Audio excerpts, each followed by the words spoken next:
একজন ভাই কমেন্ট করে লিখেছে, আমি আমার পাড়ার একটা বৌদিকে মনে মনে খুব ভালোবাসি কিন্তু মুখে কিছু বলতে পারি না, আমি কিভাবে তাকে পটাবো। তো বন্ধুরা, এই বিষয় নিয়ে ডিটেলসে জানতে চাইলে আজকের ভিডিওটা তোমরা অবশ্যই শেষ পর্যন্ত দেখো। আর তোমাদের কোনো প্রশ্ন থাকলে কমেন্ট করে দাও, সেখানে আমি তোমাদের 100% অবশ্যই রিপ্লাই দেবো। তো দেখো বন্ধুরা, যে কোনো বিবাহিত মেয়েকে পটাতে গেলে সবার প্রথম তোমাকে সেই মেয়েটার একটু অতীতটা দেখতে হবে, ঠিক আছে? কীরকম, দেখো যেসব মেয়েরা বিয়ের আগেও সেরকম কোনো ছেলের সাথে প্রেম টেম করতো না, বা প্রেম করলেও ধরো এক দুজনের সাথেই করেছে, ঠিক আছে? মানে এক কথায় বলতে গেলে যারা হাজার ভাতারি ছিল না, ঠিক আছে, তারা কিন্তু বিয়ের পরেও অন্য কোনো পুরুষের সাথে সম্পর্ক রাখবে না। এবং আর একটা কথাও বলে রাখি, সবসময় যে এমনটাও হয় না যে কোনো মেয়ে ধরো বিয়ের আগে খুব খারাপ ছিল, হ্যাঁ, তার মানে যে সে বিয়ের পরেও অন্য কোনো ছেলের সাথে প্রেম করবে, এমনটাও নয়, ঠিক আছে? আমি এমন অনেক মেয়েকে জানি যারা বিয়ের আগে প্রচণ্ড বদমাশ ছিল, প্রচণ্ড হাজার ভাতারি ছিল, বহুজনের সাথে শুয়েছে, কিন্তু বিয়ের পর তারা পুরোপুরিভাবে পাল্টে গেছে, ঠিক আছে? তো এক কথায় বলতে গেলে ভাই, রিস্ক আছে। যে কোনো বিবাহিত মেয়েকে পটাতে গেলে প্রচণ্ড রিস্ক আছে। একটু ভুল হলেই সে তার স্বামীকে বলে দিতে পারে, ঠিক আছে? সেই মেয়েটার মনের মধ্যে যদি তার স্বামীর প্রতি 1%ও যদি ভালোবাসা থাকে না, সে তার স্বামীকে বলে দেবে যে তুমি ওই ধরনের কাজকর্ম করছো, তাকে পটানোর চেষ্টা করছো, ঠিক আছে? তাই সাবধানে থাকতে হবে, কোনোভাবেই কিন্তু উল্টোপাল্টা বেশি কিছু করা যাবে না। তবু একটু বলে রাখি তোমাকে, দেখো, এক তো দেখলে, ঠিক আছে, যে সেই মেয়েটার অতীত কীরকম ছিল। যদি দেখো যে খুব ভালো ছিল মেয়েটা, ঠিক আছে, সেরকম বেশি জনের সাথে প্রেম টেম করেনি, বা একেবারেই প্রেম করেনি, বা প্রেম করলেও ধরো এক দুজনের সাথে করেছে, ঠিক আছে, তাহলে আগাতে যেও না।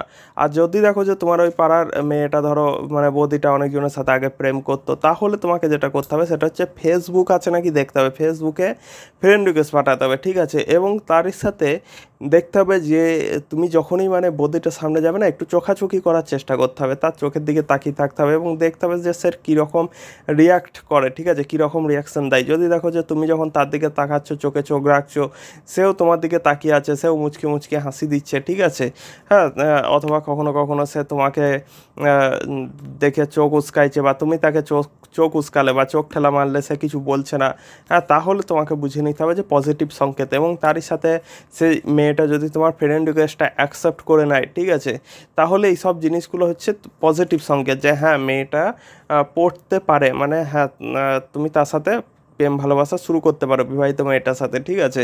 আর যদি দেখো যে এই ধরনের কোনো সংকেত পাচ্ছ না, তাহলে আমি বলবো যে দূরে থাকো। আর যদি কিছু বেশি করতে চাও এখানে, তাহলে কিন্তু তোমাকে মার খেতে হবে, ঠিক আছে? তাই সাবধানে থাকতে হবে। আর একটা কথা বলে রাখি, দেখো, বোনাস টিপস এটা, আমরা ভাবি যে বৌদিদের সাথে প্রেম করব, খুব মজা, কিন্তু বন্ধুরা, এই বৌদিদের সাথে প্রেম করাই হচ্ছে মজা নয়, সব থেকে বড় সাজা।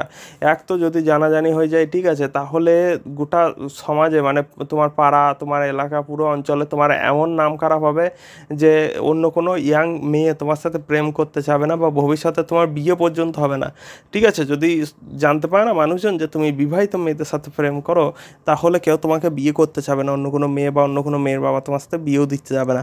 অন্যদিকে তুমি যদি আবার কীভাবে, বেশিরভাগ ছেলে কীভাবে যে বৌদিদের পটানো খুব সহজ, কিন্তু না বন্ধুরা, বৌদিদের পটানোই হচ্ছে সব থেকে বেশি কঠিন এবং বেশি রিস্ক, ঠিক আছে? জানাজানি যদি একবার হয়ে যায়, তাহলে যেটা বললাম যে নাম খারাপ তো হবেই, তারই সাথে তোমার কি হবে যে ওই মেয়েটার পরিবারটা, হ্যাঁ, মানে ওই বিবাহিত মেয়ের পরিবারটা ভেঙে যেতে পারে, ঠিক আছে? আবার অনেক সময় দেখা যায় কি যে লজ্জায় পড়ে, ঠিক আছে, সমাজে মুখ লজ্জার ভয়ে অনেকে আত্মহত্যাও করে থাকে, ঠিক আছে? তো সেই আত্মহত্যার দায় কার ওপর যাবে? নিশ্চয়ই তোমার ওপর যাবে। তোমার কারণে যদি সে আত্মহত্যা করে থাকে, বা তার স্বামী যদি দুঃখে আত্মহত্যা করে, সেই আত্মহত্যার দায় কার ওপর যাবে? তোমার ওপর যাবে, ঠিক আছে? যদিও হয়তো এই বিষয়ে তোমাকে কেউ সাজা দিতে পারবে না আইন থেকে, কিন্তু ভগবান সব কিছু দেখছে। তো এই কথাটা তোমাদের মাথায় রাখতে হবে। বিবাহিত মেয়েদের থেকে আমি বলবো যে যতটা দূরে থাকতে পারবে ততটা দূরে থাকো, প্রেম করতে যেও না। প্রেম করতে মন হলে অনেক ইয়াং মেয়ে আছে, তাদের সাথে গিয়ে প্রেম করো, কোনো ব্যাপার নেই, ঠিক আছে? তাই ফালতু ফালতু বৌদিদের চক্করে আমি বলবো না পড়াই উচিত। প্রচণ্ড রিস্ক রয়েছে, এবং সামান্য একটু জানাজানি হয়ে গেলে কেল্লা ফতে একদম, ঠিক আছে? যে কোনো কিছু হতে পারে। তো বন্ধুরা, আজকের মতন এটুকুই। ভিডিওটা তোমাদের কেমন লাগলো অবশ্যই কমেন্ট করে জানাও। ভালো লেগে থাকলে চ্যানেলটিকে সাবস্ক্রাইব করে বেল আইকনটা অন করে দাও। দেখা হবে পরের ভিডিওতে।